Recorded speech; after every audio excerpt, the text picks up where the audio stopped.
In the last episode, Spiral went in search of the Dragon Stone. There, the sages said, there is an endless supply of iron. And Spiral needed that iron. The construction of the port could only be completed in this way. And yes, Dragonstone is real. Spiral found the place. A quiet, mountainous village with friendly and very intelligent inhabitants. Spiral was welcomed into the blacksmith's house, a pleasant space. There, he told him some stories. He told stories of legend and myth. About the craft of the smith, and after a long afternoon, the blacksmith called Spiral to visit the iron factory. A magical place. Creatures appeared out of nowhere and were burned. From the fire, they would stop at a panel, in which cast iron flowed abundantly. That technology left Spiral astounded. How could they do that? The blacksmith did not explain. With his cordiality, he let Spiral take all the iron he needed. But, he imposed a condition. The blacksmith wanted to establish a trade network between his village, called Dragonshore, and the small village of Spiral. Dragonshore had a chronic lack of food. The mountainous village had no space for arable land. So, Spiral took the deal. Spiral knew that his frozen village had almost nothing to offer, but finishing the port would be necessary for any kind of progress. To refuse the agreement would be to refuse the hope of a thriving village. Furthermore, Spiral already had a plan in his head.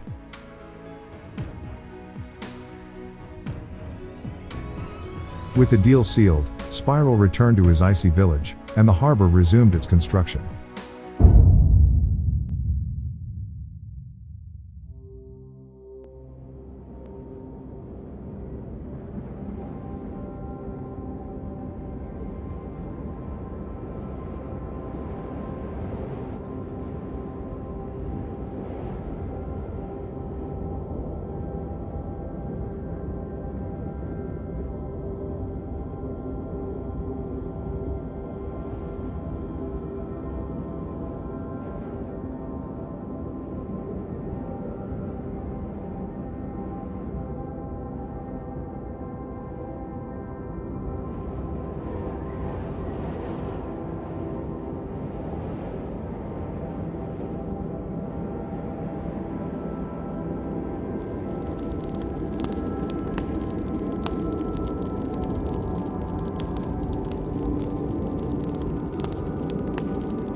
The construction of the port ended.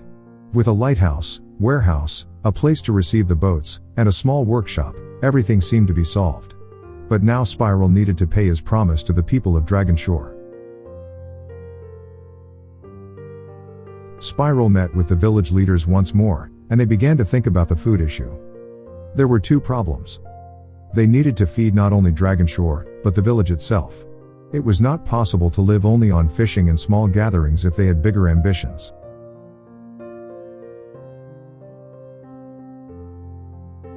It was then that, thinking about what could be grown in such a cold place, an idea came. Across the river, the village has flat and arable land. Not just that. All this land is surrounded by a mountain and a forest. This would protect the farms from the icy winds. It was right there that the arable lands would begin. So, another investment in infrastructure was necessary. This time, with the construction of a bridge connecting the village and the land.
Once the bridge is finished, it's time for another infrastructure project.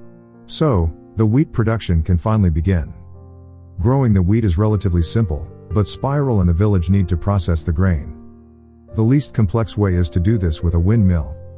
The mill is a mechanism that takes advantage of wind energy to move other equipment, such as a grain grinder. With the mill and the bridge done, the entire structure would be in place, and Spiral would be able to honor his promise to the city of Dragonshore.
food and a logistics network. The small village was prepared to grow and offer a better condition to its residents. There was still a lot to do. But the base was ready. Now it's time to sow the wheat and prepare for the first harvest. Spiral would repay its debt to Dragonshore, and not only that, the Ice Village had new plans. We'd opened doors for other products that could be industrialized, and with that they would have even more bargaining power. With a prosperous future, Spiral knew that trouble would come too. But we can leave that for later.